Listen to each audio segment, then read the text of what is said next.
Tragedi penerbangan yang dialami oleh Corporate Airlines 5966 adalah salah satu dari sekian banyak tragedi penerbangan yang disebabkan karena pilot error. Tapi apa yang menyebabkan hal itu terjadi? Kita take off ke kronologi. Corporate Airlines adalah sebuah maskapai penerbangan yang berbasis di Montana, Amerika Serikat.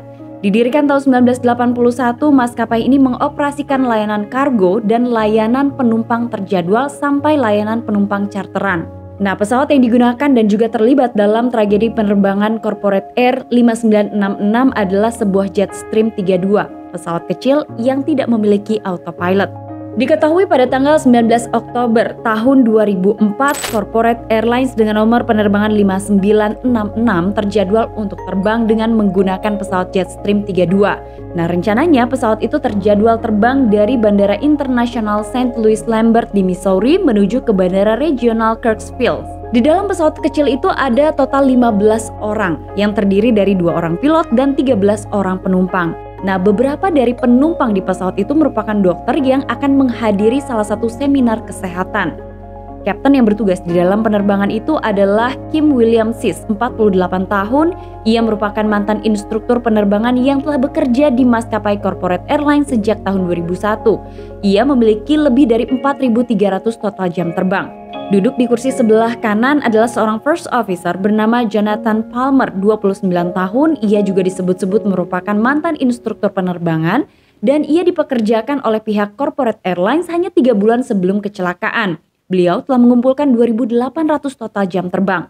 Penerbangan menuju ke Bandara Kirksville sendiri akan ditempuh kurang lebih selama 50 menit. Saat penerbangan dari bandara keberangkatannya semua nampak normal, tapi ketika mulai mendekati bandara tujuannya, saat itu kondisi penerbangan semakin mencekam. Cuaca mulai memburuk dan visibilitas sangat rendah. Tapi karena kedua pilot ini profesional, maka mereka menjalani tugasnya dengan santai. Saking santainya, ternyata kedua pilot ini justru terlibat pembicaraan yang sangat ringan dan mereka terdengar bercanda di dalam ruang kokpit. Ketika pesawat itu mulai mendekati bandara tujuan, pilot menyelesaikan approach briefing mereka. Kemudian mereka terlibat lagi pembicaraan yang tidak ada hubungannya dengan proses pendaratan. Ada beberapa kali checklist yang seharusnya dilakukan oleh Captain, tapi justru Captain terus bercanda dengan first officer-nya. Nah, meskipun ada beberapa kali Captain bercanda, first officer terus mengingatkan beberapa checklist yang sudah disebutkannya. Nah, penerbangan 5966 ini terus dikontrol atau dipandu oleh ATC dari pusat Kansas karena di bandara tujuannya tidak ada petugas menara kontrol. Ketika pesawat itu semakin dekat dengan bandara tujuan, kemudian pilot mengkonfigurasi pesawat untuk proses pendaratan. Saat itu, izin untuk approach diberikan oleh menara kontrol agar pesawat approach di runway 36.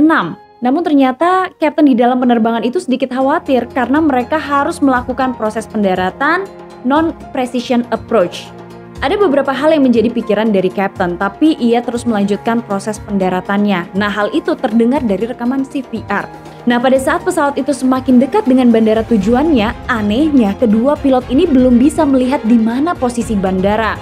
Nah, fokus dari kapten yang menjadi pilot penerbang saat itu justru teralihkan. Ia terus mencari keberadaan runway, sementara first officer-nya fokus pada instrumen penerbangan. Karena pesawat semakin mendekat dengan bandara tujuan, flaps diatur. Kapten saat itu meminta agar flaps diatur ke 10. First officer-nya merespon dengan mengatur flaps ke 10. Namun sampai di titik itu, lagi-lagi kedua pilot belum bisa melihat di mana sebenarnya posisi bandara tujuannya. Ada kekhawatiran dari kapten, mungkinkah karena kondisi cuaca buruk sehingga lampu di bandara tidak terlihat. Nah, first officer yang bertugas sebagai pilot monitoring menghubungi pihak bandara dan juga pihak maskapai. Saat itu first officer menanyakan apakah lampu pendaratan di bandara tujuannya itu sudah menyala. Dan ternyata pihak bandara mengkonfirmasi bahwa lampu pendaratan itu sudah menyala. Jarak pesawat dengan bandara hanya sekitar 2,5 mil lagi. Dan posisi pesawat saat itu berada di 3.000 kaki. Tapi sampai di titik itu, ternyata kedua pilot masih belum bisa melihat di mana bandara tujuan mereka.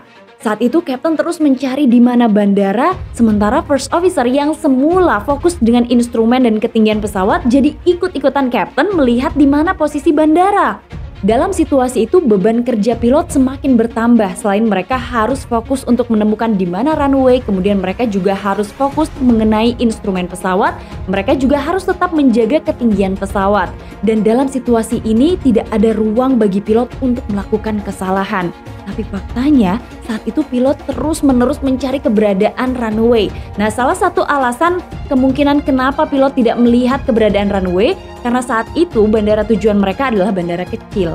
Sehingga untuk menghemat biaya operasional terkadang pihak bandara mematikan lampu pendaratan atau lampu landasan. Nah, lampu itu akan kembali menyala apabila pilot yang pesawatnya akan mendarat menginformasikan kepada pihak bandara. Nah, pada kenyataannya Corporate 5966 itu sedang terbang di dalam awan, sehingga sekeras apapun upaya dari kedua pilot untuk menemukan bandara sepertinya cukup sulit. Terlebih lagi, pesawat itu terbang dalam kondisi cuaca yang buruk dan visibilitas yang rendah. Anehnya, hanya beberapa saat setelah mereka kebingungan untuk mencari di mana bandara tujuannya, tiba-tiba saja Captain mengatakan kepada first officer-nya bahwa ia telah melihat lampu approach, ia telah melihat lampu landasan. Sehingga kemudian Captain meminta kepada first officer-nya untuk mengatur flaps ke-35. Anehnya, jawaban dari first officer saat itu adalah ia masih belum bisa melihat keberadaan runway. Tapi kenapa Captain-nya justru bisa melihat lampu-lampu landasan? Nah, karena ada kebingungan di ruang kokpit ini, first officer merespon instruksi dari Captain dengan mengikuti apa yang diperintahkannya. Tapi anehnya, first officer saat itu justru masih mencari keberadaan runway. Tidak berpikir panjang. Saat itu penerbangan 5966 berusaha untuk melakukan pendaratan.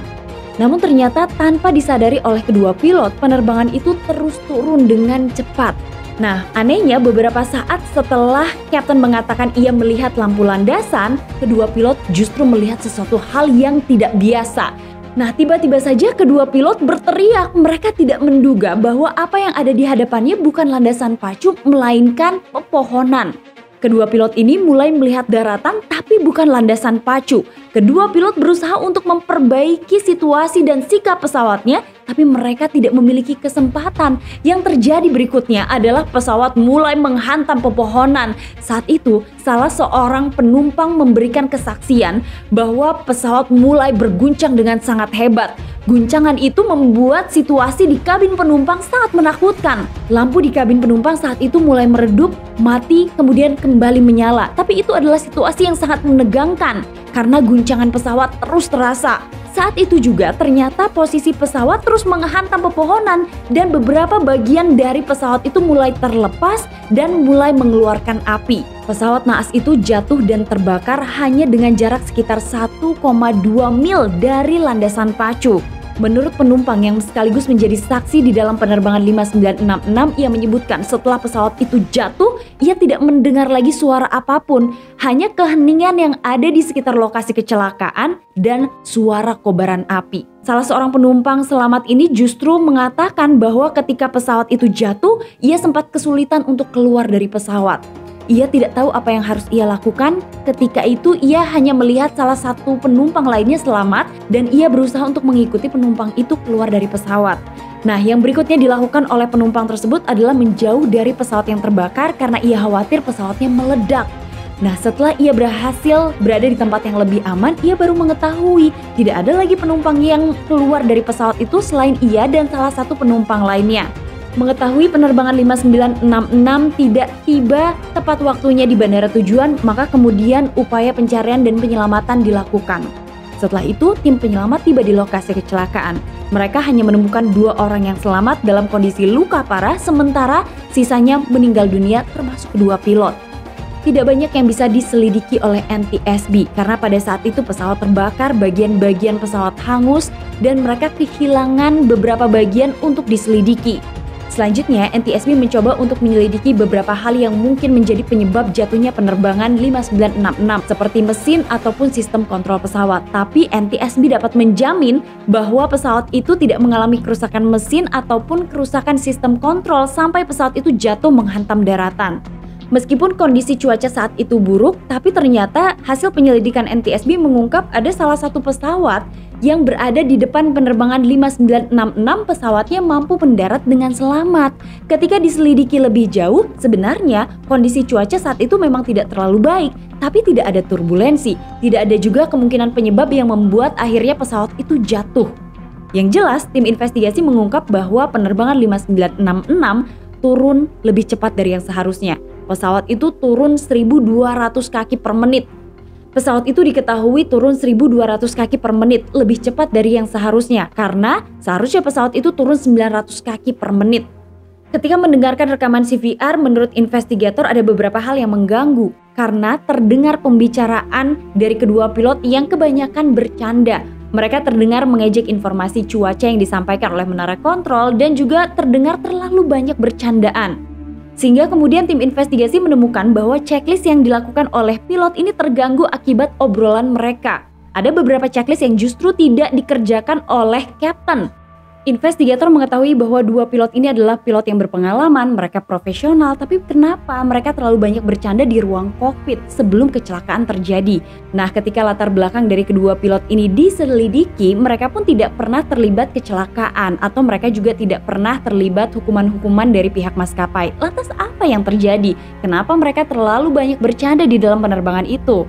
Investigator memintai keterangan-keterangan dari pihak-pihak yang mungkin saja mengetahui kondisi para pilot. Justru salah satu keterangan cukup mengganggu investigator, di mana salah seorang pilot sempat melihat Kapten Sis tidur sebelum penerbangan 5966. Maka kemudian salah seorang investigator mengungkap kemungkinan pilot kelelahan di dalam penerbangan itu. Nah, kelelahan dari seorang pilot dapat menyebabkan fixation, kurangnya pertimbangan, reaksi yang sangat lambat saat mendengar peringatan, dan juga membuat keputusan yang beresiko.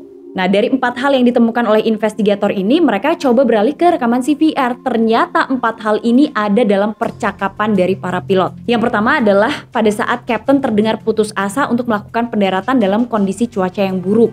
Kemudian ada juga keluhan dari kapten yang mengatakan ia ingin sekali proses pendaratannya dibantu oleh ILS.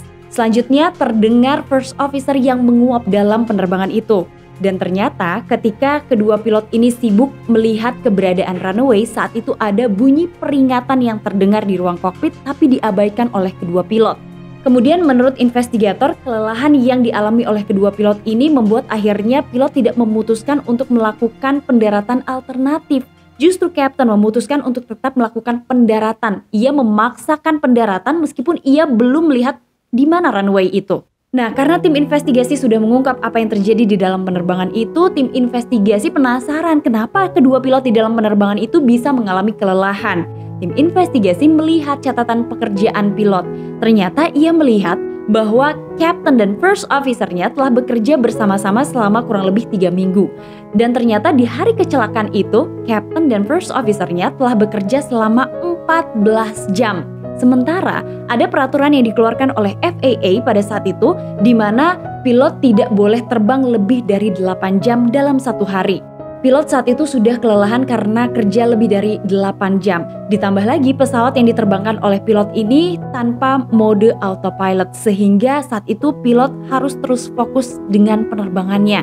Nah, bercandaan yang dilakukan oleh kedua pilot di dalam penerbangan ini ternyata terungkap alasannya. Karena ternyata dari rekaman CVR, kapten sempat menyebutkan bahwa ia sudah terlalu lelah hari itu sehingga ia tidak mau memaksakan diri untuk tetap fokus dan bekerja terlalu keras di dalam penerbangan itu.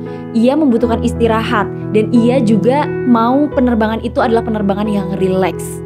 Nah, maka kemudian dari apa yang terjadi pada penerbangan 5966, tim investigasi NTSB menetapkan kemungkinan penyebab dari kecelakaan pesawat itu. Mereka percaya bahwa kegagalan pilot untuk mengikuti prosedur yang ditetapkan dan dengan benar melakukan pendekatan instrumen non-presisi pada malam hari. Kemudian tim investigasi juga mengungkap kedua pilot tidak menyadari pesawatnya terus turun karena saat itu mereka terlalu sibuk untuk melihat bandara. Selain itu, kegagalan mereka dalam mematuhi pembagian tugas yang telah ditetapkan antara pilot yang terbang dengan pilot yang tidak terbang. Sementara itu, hasil analisis NTSB terhadap rekaman CVR menunjukkan bahwa kedua pilot sedang melihat keluar kokpit untuk mencari petunjuk visual lokasi bandara. Dan saat itu pilot gagal menyadari betapa rendahnya penurunan pesawat. Hasil laporan tim investigasi lebih lanjut menyatakan bahwa ada beberapa hal yang berkontribusi dalam tragedi penerbangan itu. Salah satunya adalah kelelahan yang dialami oleh kedua pilot yang kemungkinan besar berkontribusi terhadap penurunan kinerja mereka di ruang kokpit.